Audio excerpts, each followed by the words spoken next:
Okay, so hi, I'm Tony Zurovec, and I'm the Director of Persistent Universe for Star Citizen. Thank you. I'll be doing the lead vocals tonight, and over here on my right, on the keyboard, is Jake Mealy, our economy designer from Austin. Hi. And we're going to be showing you something pretty interesting tonight, and I want to make sure to call out our guitar and bass players back in Montreal, Martin and Robert Lizy. Yeah, that's right. They spent a lot of time working with us over the last, 4, 5, 6 months, very, very intensely on what we're going to be revealing tonight.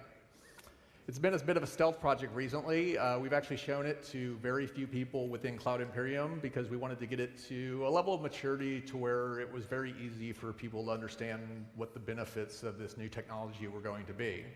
And I'm going to give you a glimpse of it tonight, but you're going to need some background information to truly appreciate it, so bear with me for a bit and you'll see why we consider it a quantum leap. So, as everybody here obviously knows, Star Citizen is a very ambitious project. Our goal is to deliver a variety of incredibly detailed solar systems that behave in logical fashion and to then give you ample freedom to follow your interests, whatever they may be. Thus far, we've been focused entirely on a single system, Stanton, which includes 4 planets, 12 moons, 225 economic nodes, 44 trading outposts, 13 rest stops, and 50 asteroid fields. So yeah, it's really big. The point of this presentation then is to give you a better understanding of how, when the first one's taken so long, we're aiming to kick things into overdrive so that we can deliver new systems much more quickly. This involves, obviously, a lot of different areas: procedural generation of terrain, modular art sets, algorithmic detailing of buildings and interiors, and a lot of other stuff. For the purposes of this talk, though, I'm going to focus on what I call the dynamic content. So, what is dynamic content? Dynamic content responds to player and NPC actions in logical fashion. It's systemic. This means that the universe is in constant motion, which makes it a far more interesting place to explore. Most missions should, of course, be dynamic in nature. They should only be offered when there's an actual need for something. This might take the form of a factory that needs some aluminum to create a retail product, a criminal that needs to be brought to justice, or someone that needs a lift from one location to another. At their core, missions are services provided by one party for the benefit of another, and they are therefore one of the fundamental ways by which imbalances in the economy can be addressed. Likewise, economic nodes, which include things like refineries, factories, and retail shops, need to be dynamic since they must continually take into account the various market forces and adjust accordingly.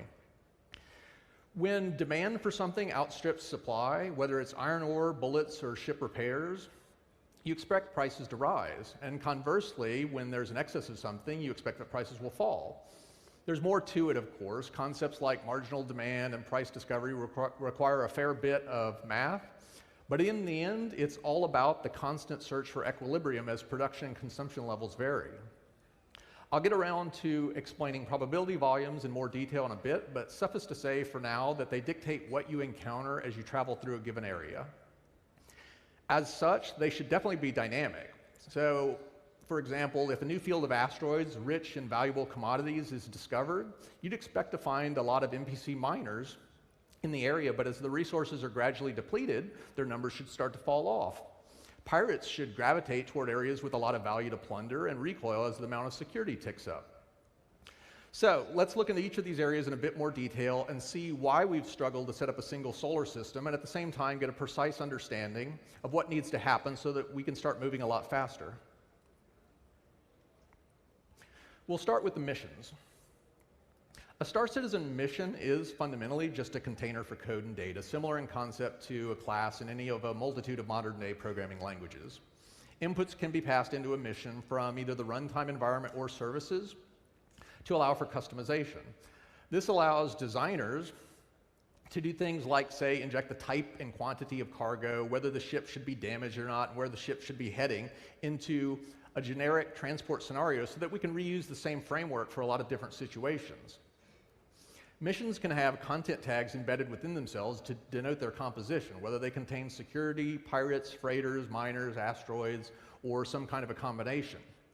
Missions can also have thematic tags applied. These don't specify physical content, but rather detail the headline story behind the scenario that a designer created. So designers can differentiate between a straightforward pirate encounter versus one that includes an ambush. Once these descriptors have been assigned, the missions are injected into a database that other systems can access so that they can be instantiated and customized depending upon the situation.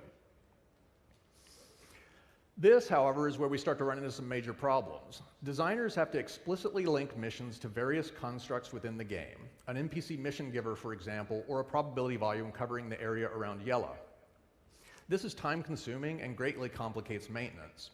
If a content tag, like pirate, is split into subtags like pirate light and pirate heavy so that we can have more control over what we're aiming to instantiate, you have to go to every place you had assigned the original mission category and individually determine which of the new ones should be enabled.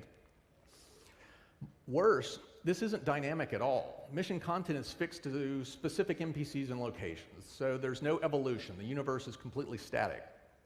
Another major problem is that we don't have sufficient context to properly customize the missions. At a macro level, the game doesn't really understand the concept of a route, much less what miners traversing that route should be carrying, or what condition they should be in, or which direction they should be if if they're empty, heading towards a mine, or full, bringing the results of their efforts back to a refinery. This lack of context means that we can't exploit a mission's ability to have information injected into it for customization, and that means that you see a lot less diversity, despite requiring just as much work. The last problem, and it's a big one, is that there's no NPC regulation of the mission content. Missions are the basic units of work for the economy, and if someone doesn't do what needs to be done, then everything grinds to a halt. In a properly functioning system, NPCs need the ability to step up, if players aren't going to, and the risk reward justifies the effort, and do the work themselves. If a commodity can be purchased at one location and sold at another for a dramatic markup, and there isn't enough cost or risk involved in the transport to warrant the differential, NPCs should seize the opportunity and move the material themselves until the price starts to make sense. So let's talk about economic nodes now. An economic node is an entity within the game which might be represented via an actual storefront, a kiosk, a UI interface, or an NPC that possesses an item manifest detailing the items it wants to buy or sell, storage capacity, and a fair bit of data related to determining prices. This includes refineries that process ore, factories that produce goods, and retail stores where you buy finished products. Factory inputs aren't explicitly denoted, but are instead derived from the production formulae of whatever they manufacture. Prices, what economic nodes are willing to pay for their inputs, and what they want in order to sell, are determined algorithmically based upon the rate of change of their inventory versus the tangent of a pricing curve. This means that they're smart enough to, say, raise the price of what they're selling even when their inventory is low if they detect that they're being resupplied at a sufficient rate to get where they want to be in a reasonable amount of time. So clearly there's some dynamism happening here, which is fantastic. Unfortunately, that's where the good news ends.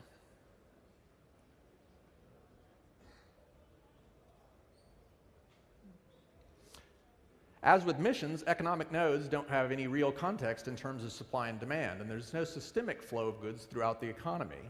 Why does a refinery want ore? Why is an NPC willing to buy some drugs from you? Where does the shop get the goods that it's selling? Right now, the answer to all these questions is the same. We fake it.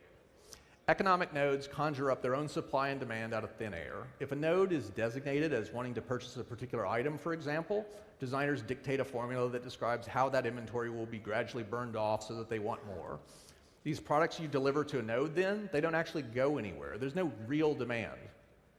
This is impossible to balance because while production and consumption are fixed, the player count isn't. Sometimes 100 players are interacting with an economic node, and sometimes none. And I mention this because behind the scenes, at the economic level, all of the players, despite being on different servers, really are connected to one single system. A real economy is a tangled web of dependencies, and you can't expect logical results when its gears can completely seize up due to the action or inaction of players. What we really need then is NPC regulation of the system. For NPCs to purchase items when they need them, thus keeping the demand side logical, while stepping in to help with the supply when players don't and the risk-reward warrants it. This has ripple effects into other areas. If the demand for missiles spiked because there was a lot of combat, you'd expect that the commodities used to construct those missiles would start to rise in price. And you'd also expect to see more miners and freighters working to alleviate that shortage.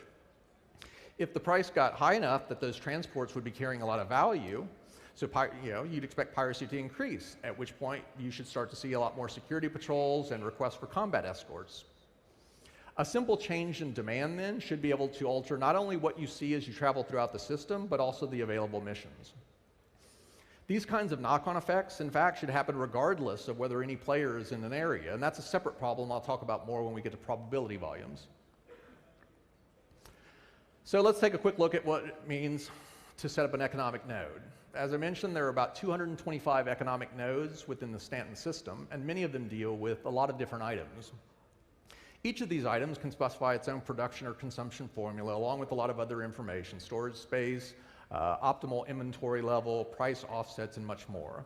This information can be archetyped, but of course the world's a lot more interesting if every economic node is a bit different, so there's still a lot of customization that winds up happening.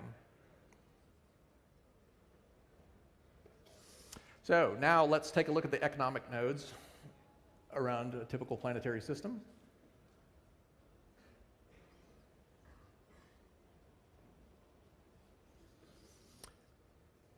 And finally, let's take a look at the economic nodes around the entire Stanton solar system. That's a tremendous amount of data to set up and maintain as we're routinely adding new items and changing prices. And the worst part is that it's all extremely rigid. There's no way to have an economic node increase how much of something it produces or consumes, because those things are attached to formulae that have no understanding of external events.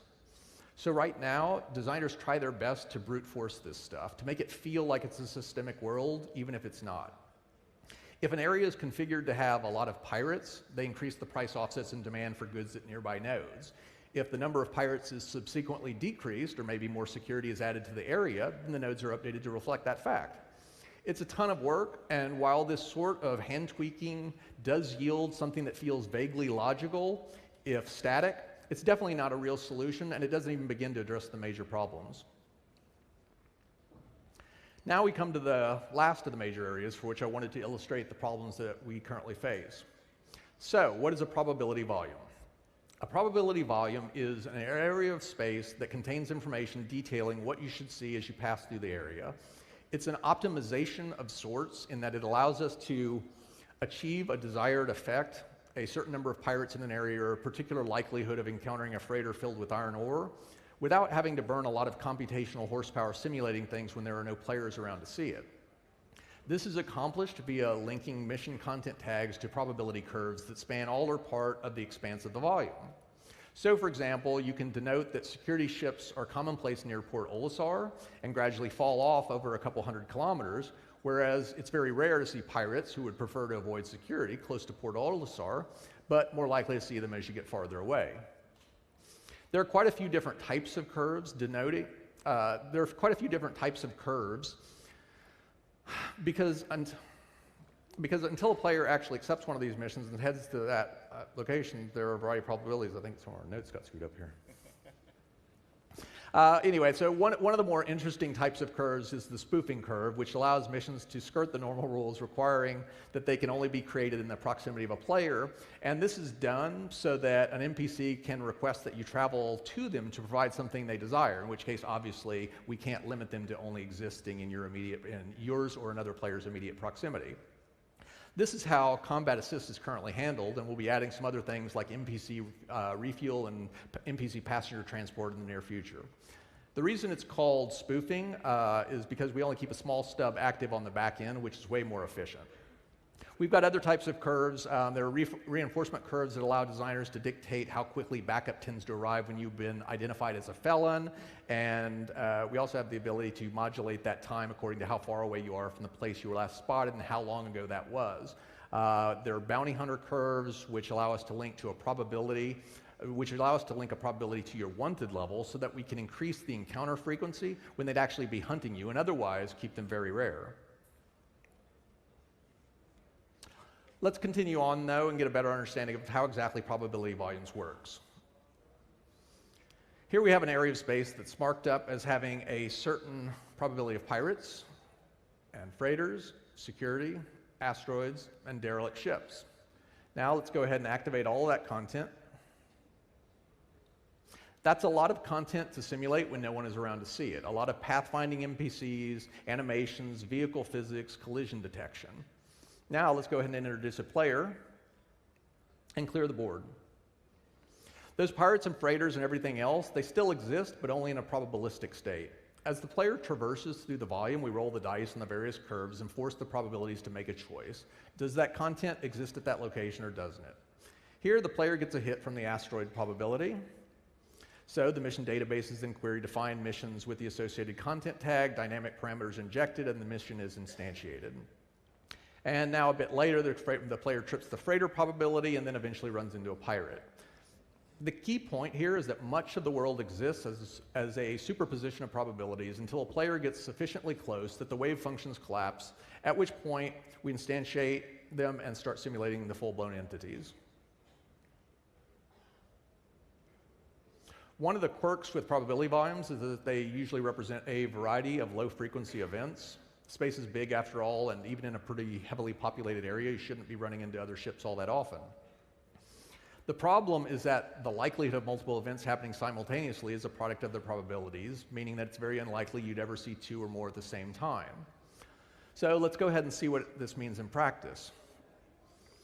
Here's a player traversing a probability volume. He makes it through a good part of it before the freighter's probability curve determines that an encounter has occurred, at which point the probability volume queries the mission database with the freighter tag and instantiates a compatible mission. The player continues on, and shortly thereafter, the pirate's probability curve indicates a hit, which triggers another lookup into the mission database. There's nothing fundamentally wrong with this. In fact, it's a pretty accurate representation of what you realistically expect to see. Two rare events happening on their own schedule. The systemic behavior of the freighter and the pirate, even if spawned separately, would allow them to logically react to one another. So if they were spawned in close enough proximity, the pirate might even attack the freighter. The problem is that this approach lets the algorithms dictate too much of the experience, and if you're not careful, this can lead to the gameplay starting to feel very formulaic.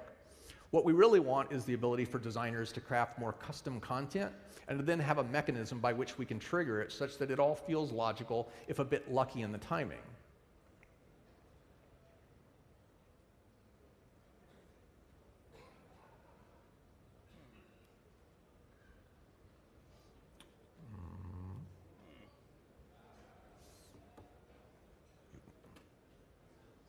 Our slides seem to be stuck. Our slides are stuck. My microphone is dead. Yeah, we seem to be having a couple technical problems. Yeah, there it is.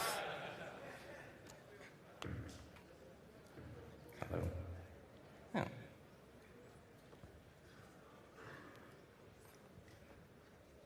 CitizenCon, am I right? CitizenCon, am I right? Yeah. All right.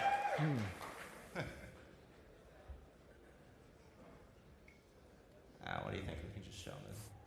We can just do Q&A. We could still jump, but I'm sure they'll get this. I'm sure they'll get this resolved in a second. So I'd hate to skip ahead. Like I said, this is the medicine you'll have to take so that you can fully appreciate what we're going to get to in a few minutes.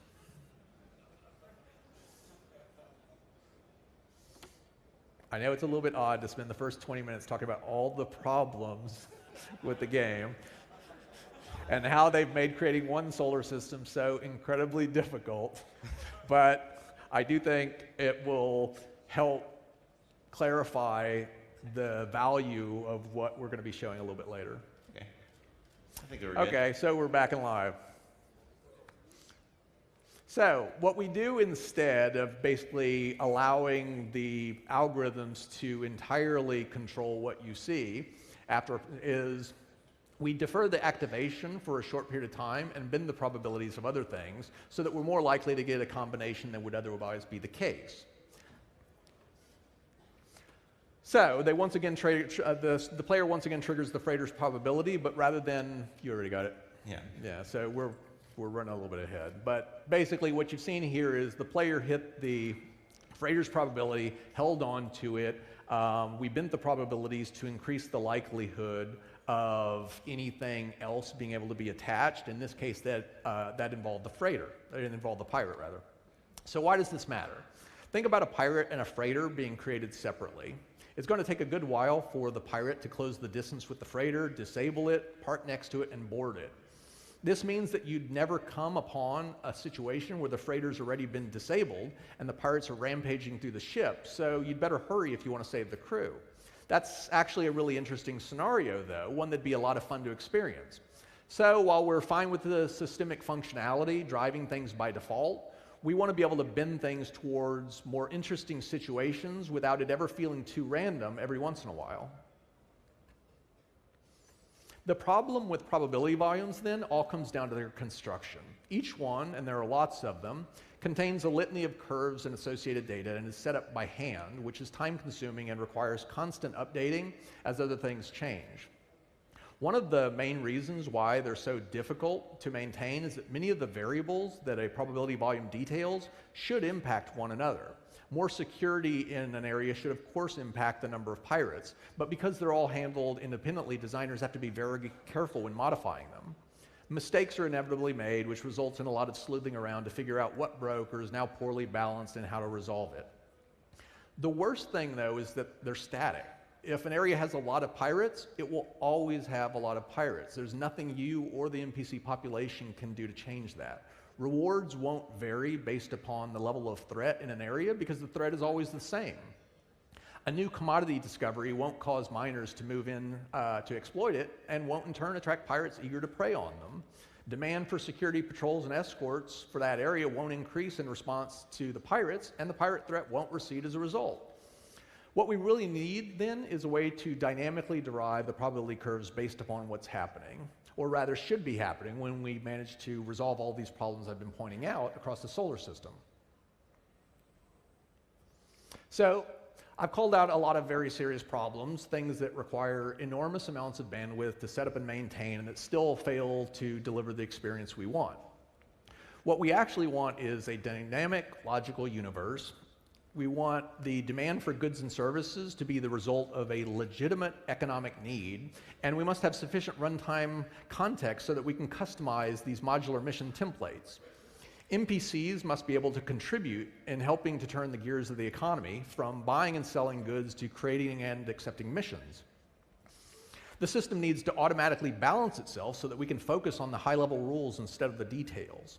All of this, too, has to be incredibly computationally efficient, which means we need a more focused simulation engine, one that's only concerned with what we need to achieve the desired effect. If we're ever going to reach a point where we can deliver new solar systems in a reasonable amount of time, then we're going to need to make a quantum leap. So, what's the solution?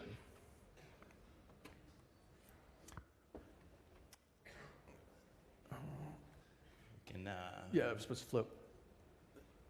We'll flip over to the other. Yep, let's go ahead and flip the screens.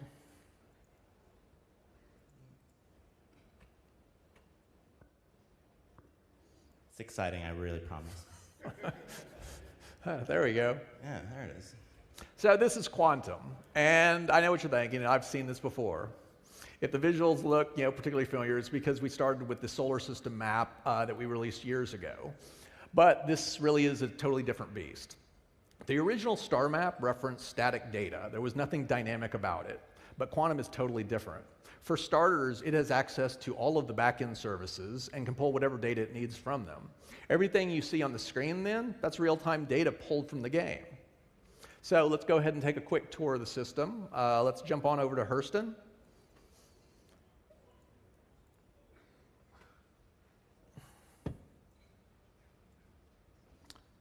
Actually, I'm not getting the screen over here. I'm going to go ahead and jump over with you. I can't see anything. Just get on over.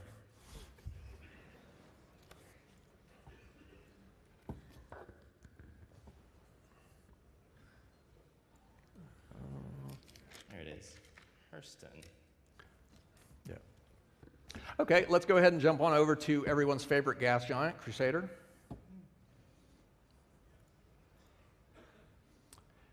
And in the background there, you can see Port Olisar. Let's go ahead and bring that up. Now, I mentioned that we're connected to all the real-time data. Let's go ahead and see what the players are up to.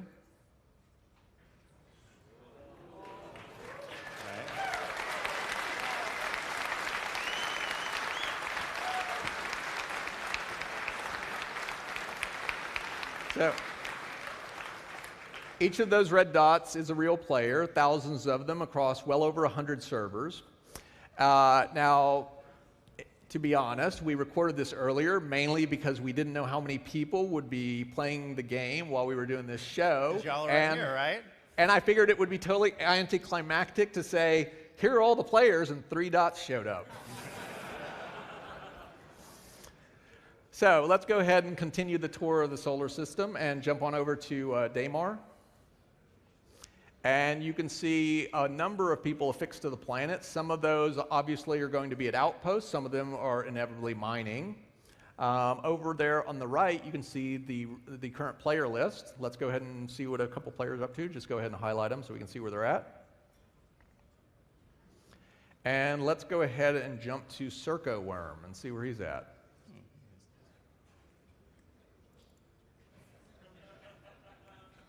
It looks like he's in Lorville. Here he is. Hi, buddy. And you can actually see some deaths down on the planet there. So obviously there's been some conflict there. And you actually see, let's go ahead and back out a little bit and find there's a contract to the right. You have access to missions, so you can see that Clipsos Norwang is requesting personal transport to Lorville, and he's willing to pay $4,500. Good on you, buddy. Let's go ahead and jump on over to Ariel, and we can get a view of those probability volumes that I was talking about earlier.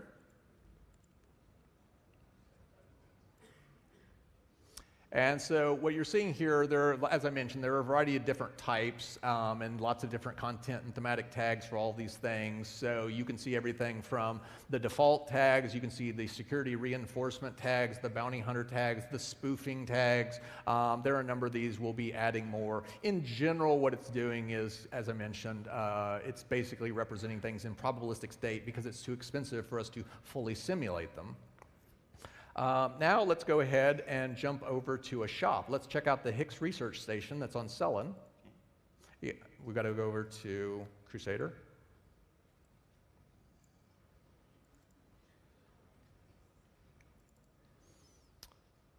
And let's go ahead and open up that shop. Oh, look, here's...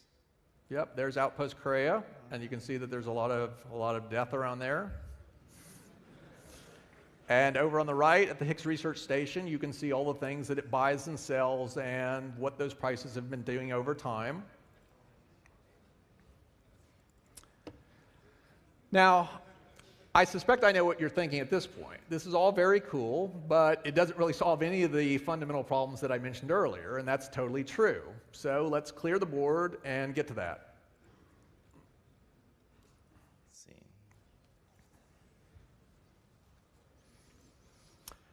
So the primary reason for quantum's existence is to enable us to have one unified world where we can, simulate millions of NPCs and feed back into that all of the player actions into one unified whole. So there's really no difference. There are some optimized areas, the probability volumes that exist in between these two realities, but really this is the full-blown simulation. It takes into account all the player actions. So let's go ahead and start by bringing 1,000 quanta to life. You on the wrong one? Yeah, that's fine. So Jake here is cranking the number of quanta up to 1,000, and they're basically going to come streaming in from another system. Flowing into the universe there. These are simulated entities.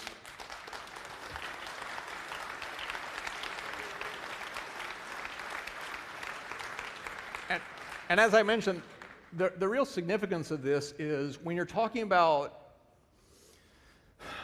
working out the vast multitude of details that we really need to allow this universe to evolve and feel dynamic, we don't actually need all of the incredibly high fidelity, super computationally expensive stuff that we would get if we were actually simulating these NPCs the traditional way on the server so that they look exactly like they would when you see them. These NPCs don't need to do animations. They don't need to do physics. They don't need to do collision detection. They don't need to do a whole slew of things that we couldn't afford to do. It'd be incredibly expensive to try.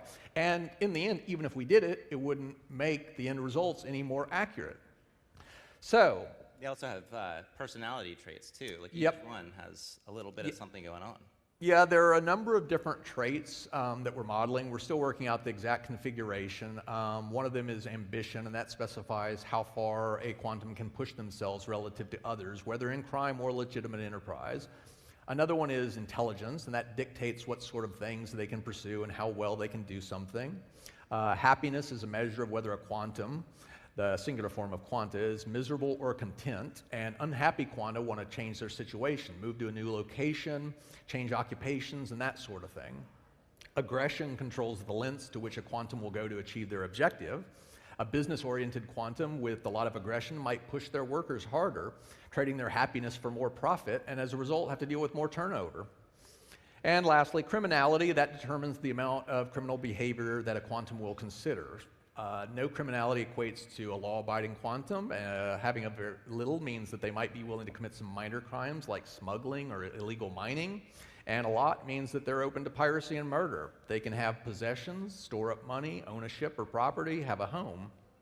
Now, all of these quanta have basically come to rest within the system. And the reason for that is because there's nothing for them to do. There's no reason for them to get up off of the couch.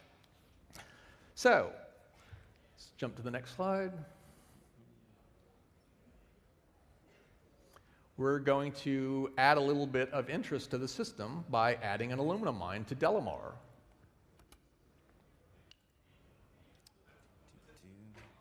So we've now injected a mine onto Delamar, and yet you see the quanta still refuse to do anything, and that's because there's no economic reason for them to do it. There's nothing to do with the ore that they could go and extract. Let's go ahead and open up that card, though. So that card represents the mine on Delamar, and you can see a couple of stats towards the top, quantity and purity. And what these are is basically telling you how much of that material is in that mine, and purity is to some degree a measure of concentration. It effectively details how easy it is to extract it. There are a couple of parameters at the bottom that are temporary. Those will eventually be derived from those top two parameters, but for right now we can override it for some of the testing that we've been doing. So let's go ahead and jump to the next. So now we're going to go ahead and add an aluminum refinery to Crusader. And immediately you will see the quanta start springing to life. And what's happening is they've all figured out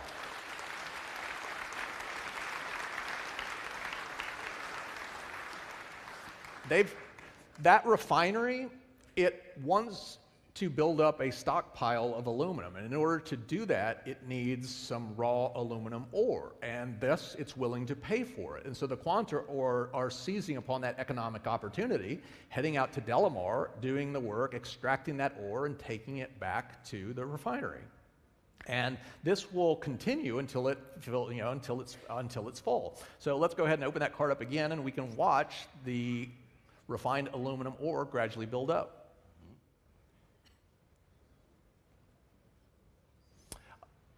You can also see the number of workers. A few of the quanta, so you see many of them actually acting as miners. There's also a number of them that are working in that refining factory. Refineries can't process this material without labor, and there's a formula that dictates how much labor is required in order to process this stuff. And so they have to hire a sufficient number of workers in order to actually execute this operation.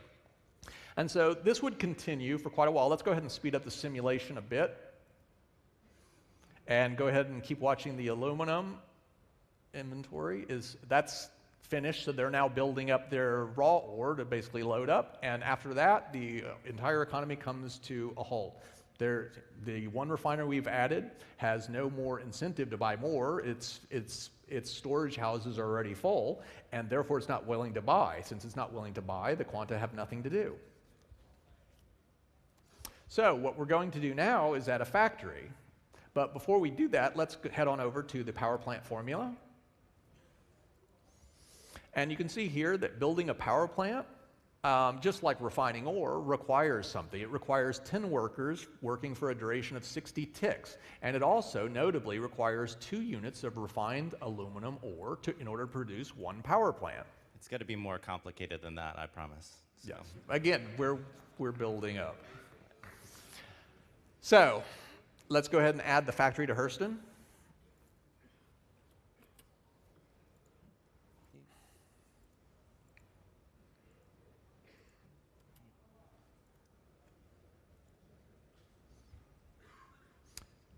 You got to slow down. Oh, going too fast there. Slow on down. And so once again, you see the economy spring to life. And so now you've actually got 2 different tiers going. The factory, let's go ahead and open up the factory. The factory, just like the refinery, needs workers in order to build these power plants. It also needs refined aluminum. So now you've got multiple things going on. The factory is willing to buy refined aluminum. Someone has to transport that aluminum from Crusader to Hurston. So some of the quanta are basically working, they're basically working as freighters to move that product from one location to another.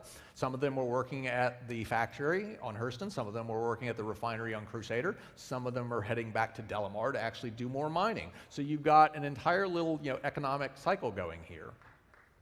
However, it's going to wind up coming to a dead end here. Let's go ahead and accelerate it again, just like what we saw before, because eventually the factory fills up all of its warehouses. It can't take any more. It therefore has no more, it has no more need for refined aluminum. That will eventually shut down the refinery, which will in turn eventually kill off the miners.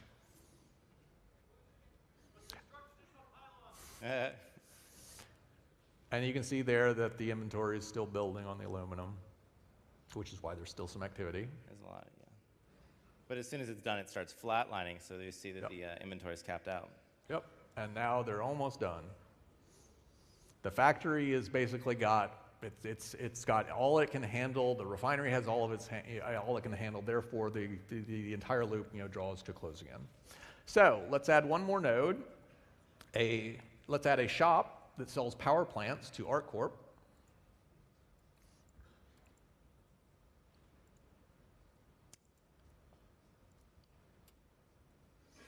Slow it down again. And so now the loop is a bit more complicated. The shop is it's a retail shop. It's looking to sell power plants. In order to do that, it needs to be able to buy them for one price, sell them for another. So it adds its markup on, and it, just like the factory that requires transport of the refined aluminum from Crusader to Hurston, it needs the power plants transported from the factory to it. And so if you notice, if the individual quanta, they'll actually have a little translucent circle around them if they're carrying goods. And so you can easily differentiate whether or not the ones that are moving, for example, from Hurston back to the mine are empty. They're going to load up on ore. And then when they're heading back to Delamar, and then from Delamar back to Crusader, they've actually all got ore. And so this loop will actually continue indefinitely. And the reason is because we've cheated something for tonight, and it sounds very similar to what I was basically saying was a bad idea earlier, which is the shop right now is a simple consumer. It's burning off that inventory. The difference here is that the solution to that is very simple in the context of quantum. And the reason is these quanta, the next step of what we'll be working on is they'll actually require ships. Ships require engines. And so all of a sudden there's a real demand for how many power plants do you need? How many ships do you need? It all follows those same logical equations. So let's go ahead and add a bit more economic complexity. Actually, a slide.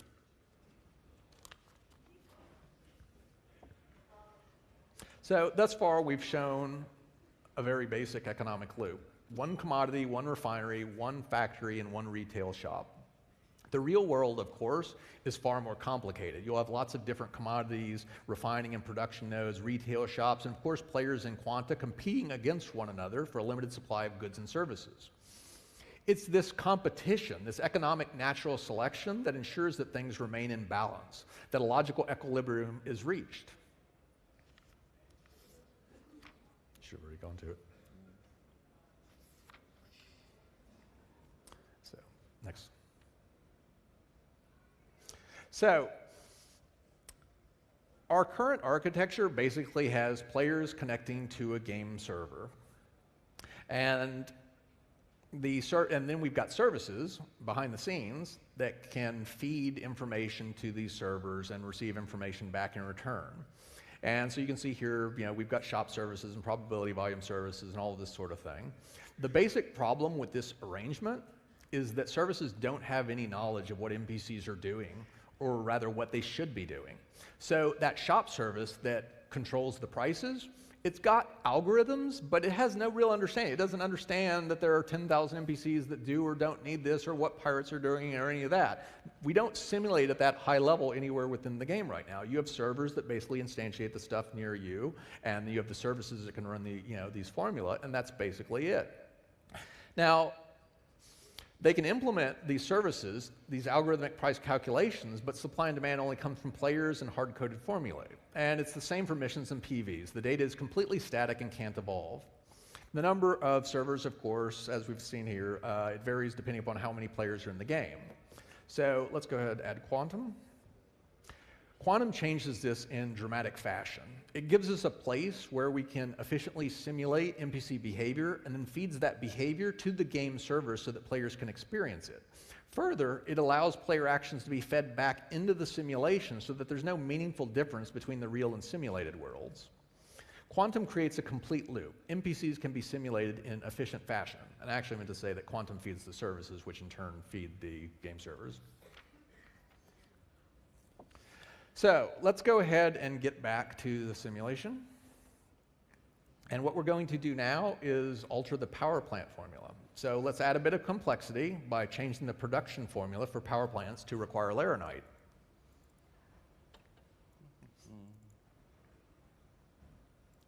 We're gonna add some. We need to change the production formula. No, we're gonna add laranite first.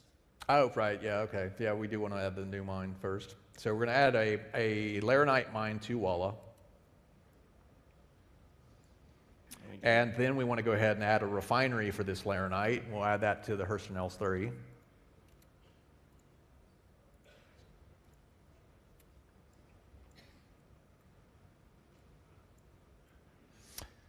And now let's go ahead and adjust that power plant formula. And we're going to change the power plant formula. Right now it requires 0 laranite. We're going to change that to 2. And what we're going to very quickly see here is that we're going to start getting some laranite flowing to the Hurston factory so that the power plants can continue to be created. Yep, and that's that loop of guys right there. That's what they're taking. Now, one of the important things here is that let's go ahead and look at the Hurston aluminum. Bring Hurston factory aluminum.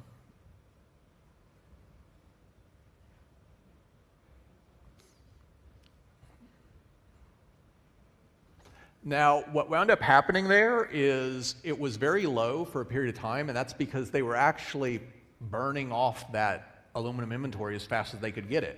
And the reason why you see that spike there in the aluminum inventory is because as soon as we altered the formula so that power plants now require laranite, they were still receiving from all these freighter transports. They still had aluminum coming in, but they could no longer produce power plants. So it stalled, and then all of a sudden they started stockpiling. And then when you see that the aluminum started falling, that's because finally they started receiving supplies of laranite, and they were able to resume the production process. And so all of a sudden, their aluminum started getting burned off at a natural rate.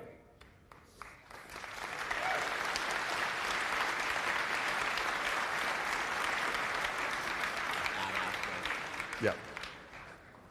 So now we're going to add a bit more laranite out in the asteroid fields, and Jake's going to handle that via macro.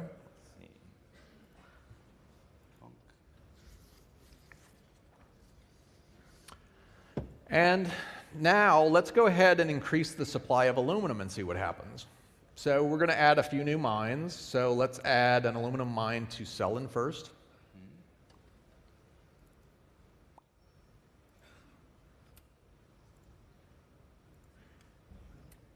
And let's add one to Aberdeen as well.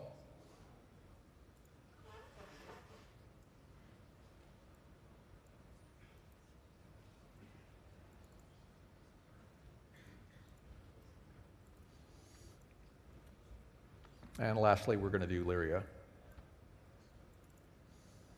And if you remember, we already have an aluminum mine on Delamar.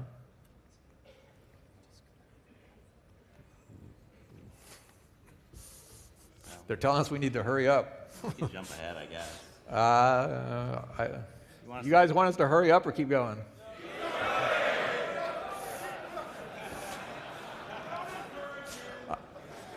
All right, so it's like 400 to 1.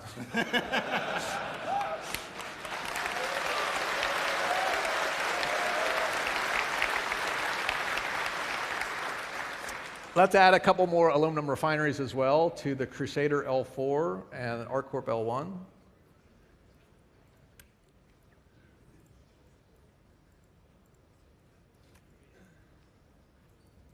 Crusader L4. Yep, and ArcCorp L1. Yep.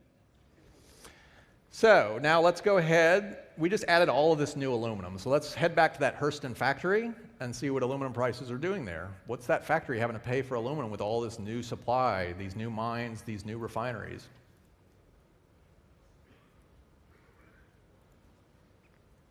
And there you see that the price is starting to fall off.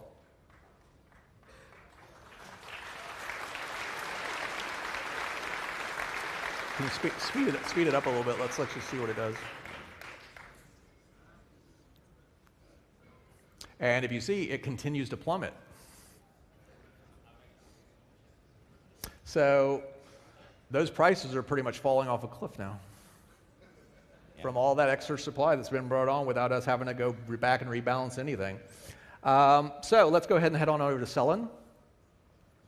And you can see that Cellin is in very close proximity to Crusader. So you've got an aluminum refinery and aluminum mining, yet there's very little activity.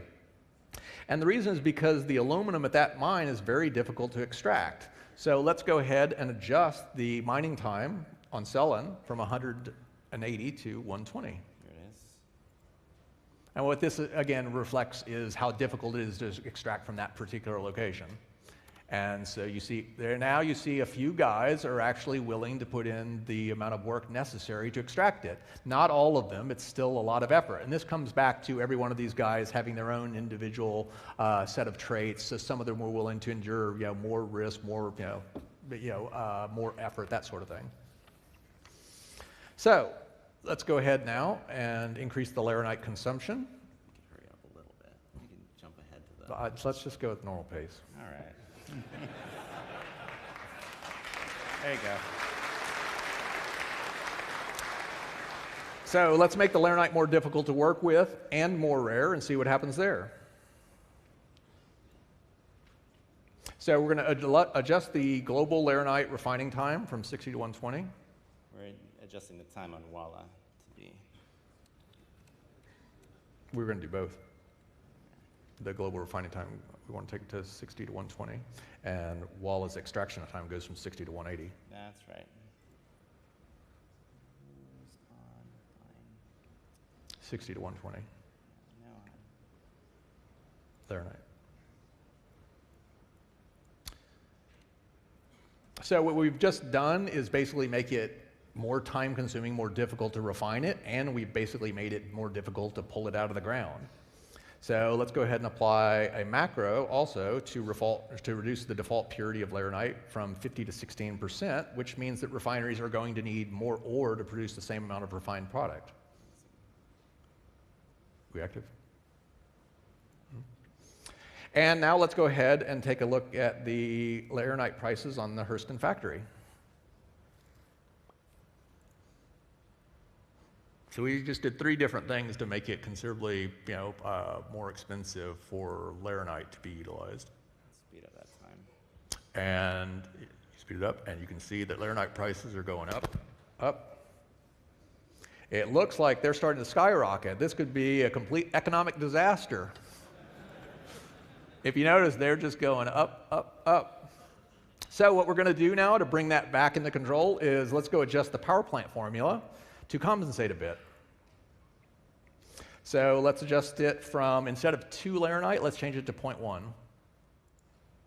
So we just reduced the amount of Laranite needed in the economy by 95%. And let's head back and check out the prices again.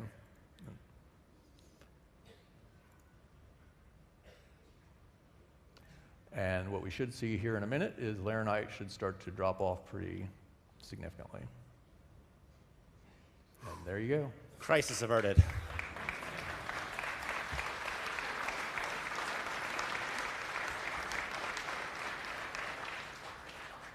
And this will continue to drop if we watch it. You always get a little bit of turbulence because you've already got contracts set up and stuff. Right.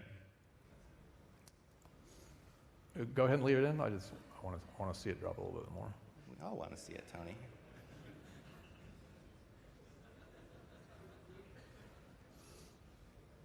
So it's already down 40, 50%, and it'll keep falling. Okay, so now let's go ahead and add some additional factories. Delamar looks pretty dead. There isn't a lot of economic activity happening over there.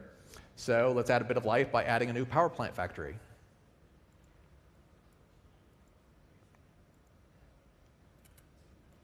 Yeah, one over here too. And yeah, let's add a Hurston L4 factory for power plants as well to create a little bit of competition for aluminum.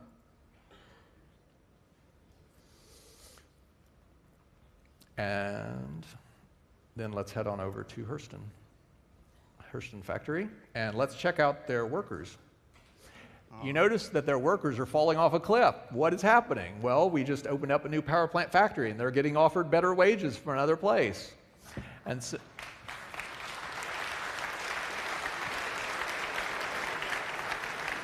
and what are the wages on Hurston? You can grab this guy. Let's see what the wages that they were offering. I can't see it.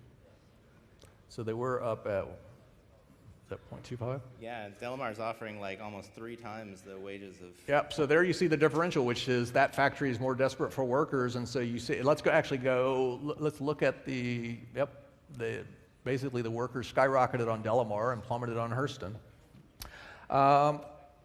And eventually those wages, of course, stabilize. They find a point of equilibrium, which is a big point of all of this. So let's go ahead now and make some major changes. We're going to do this with a macro, and you can see where we currently stand on the slide. There's like a bunch of stuff that we were supposed to be showing here. Absorb it quickly, everyone. There we go. So we've added lots of aluminum, titanium, and degreasium. In the entries that you see on the screen marked system, all of the moons now have deposits. We've added a bit more Laranite, but it's still pretty rare. We've also added a lot of new refineries. We've added cooler and quantum drive recipes to most factories, and they require aluminum, Laranite, titanium, and degreasium. The demand for coolers and quantum drives has been introduced, and we've also increased the demand for power plants. And lastly, we've increased, you can see there at the bottom of the screen, the number of quanta from 1,000 to 2,000 so that we've got enough workers to keep the economy humming. Now, previously, we've seen pretty obvious cause and effect. At this point, though, the economy is starting to get pretty complicated. And we can look at a few graphs to just see what's going on with some of the prices to see this. And this is one of the most interesting things about a really complicated economy, which is these changes in quantities and prices, the purposeful movement of quanta, this dynamism. These are all opportunities that you're going to be able to exploit within the game, and they're in constant logical motion.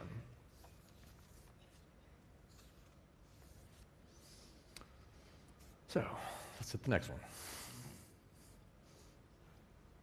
Be a shame if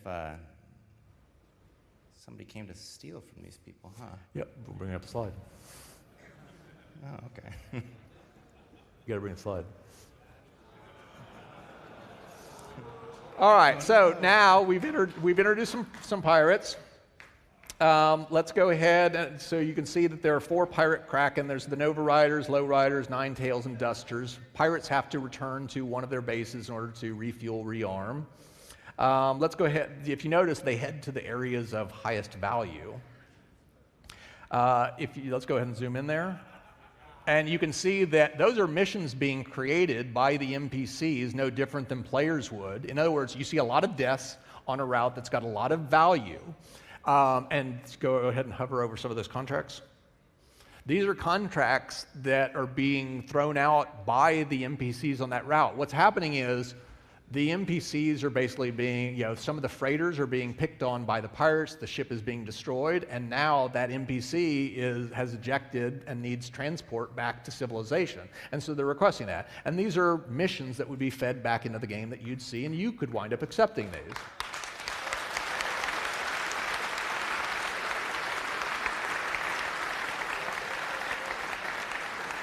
Let's go ahead and take a look at Hurston, the coolers and quantum drives. Check this out. This is where they're operating out of, you guys.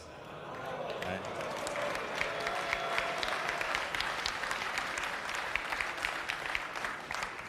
What do you want to go check out? The Hurston. Let's look at what happened to the cooler and quantum drives. Oh, yeah. So since we've now got a lot of pirate activity on that route, we want to see what's happening to the cost of some of those goods.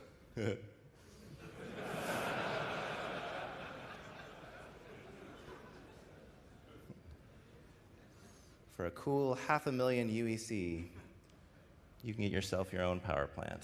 Yeah, I can barely see that.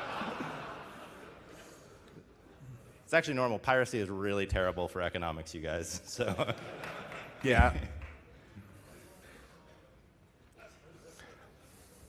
So let's go ahead now. You can really see it over at the coolers where it started at like a really reasonable thing. Like yeah, that's pegged. It's the scale. So basically, they were down around 1,000, 2,000, and now they just absolutely skyrocketed in price because so many of the freighters moving, whether it's supplies or moving the finished product from one location to another, are now being intercepted. And these quanta, as I mentioned earlier, it's like they have various traits, and some of them are very risk averse, and they won't go down routes where there's a significant chance of death. And so to counteract some of this danger, let's go ahead and bring in someone to fight the pirates.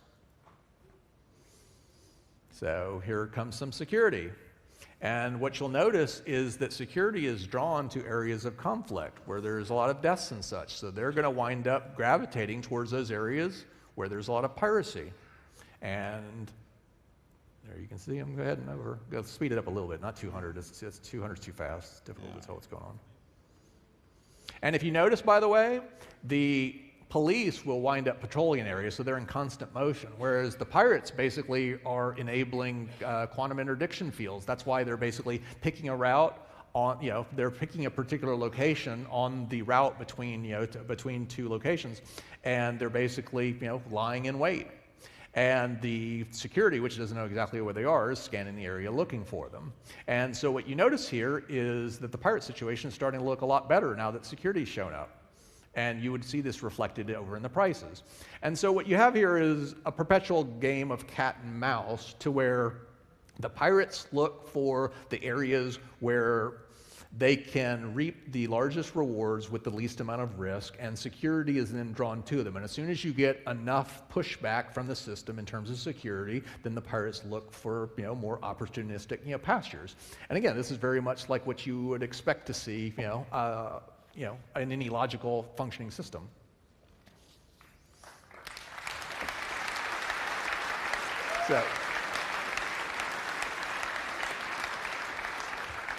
So let's go ahead and turn on the grid. And what you're looking at here is one of the big problems I referred to earlier is how we wind up getting samplings of this, of how we generate probability volumes.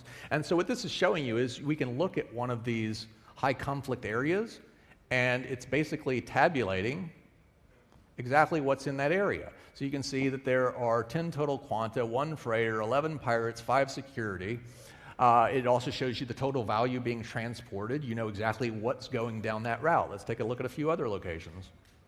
Here you see the security and pirates are fairly even. 6 pirates, 7 security. A decent amount of value, 6 freighters. So there's actually an almost equivalent number of freighters, pirates, and security. This is the information that Quantum, and it's a small piece of the whole, this is what it would wind up feeding periodically to the probability volume services, so that designers no longer need to go in and say, oh, well, we're going to hard code a certain amount of security, a certain amount of freighters, and it can never change. We ship it, that's all it's ever going to be. In this case, the simulation is running, it's constantly ebbing and flowing. And your actions over on the game side get factored into this result, just like any of the quanta in this simulation.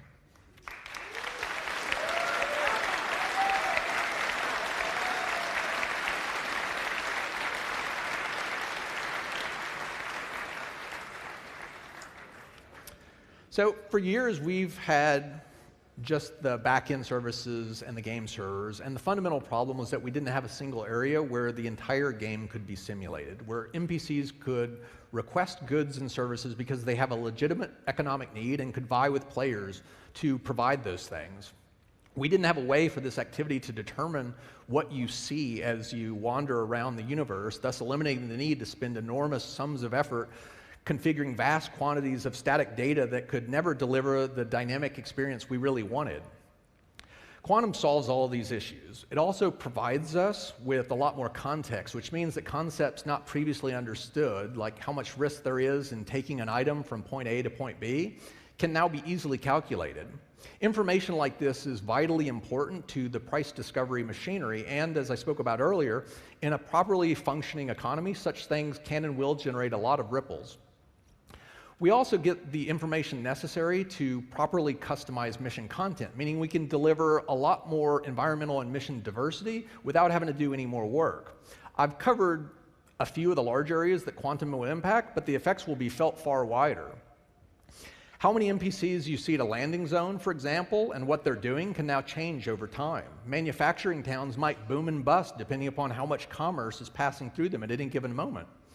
NPCs can grow and evolve separately from their interactions with players into powerful bosses, potentially, and you'll be able to witness their growth in lots of different ways. Criminal NPCs with a price on their head can move around the universe just like a player, making trying to catch them that much more fun. We've got a lot more work to do before Quantum is ready for integration with the rest of the game, but it's one of the last big steps in setting us up for a completely dynamic and systemic universe. Thanks for listening.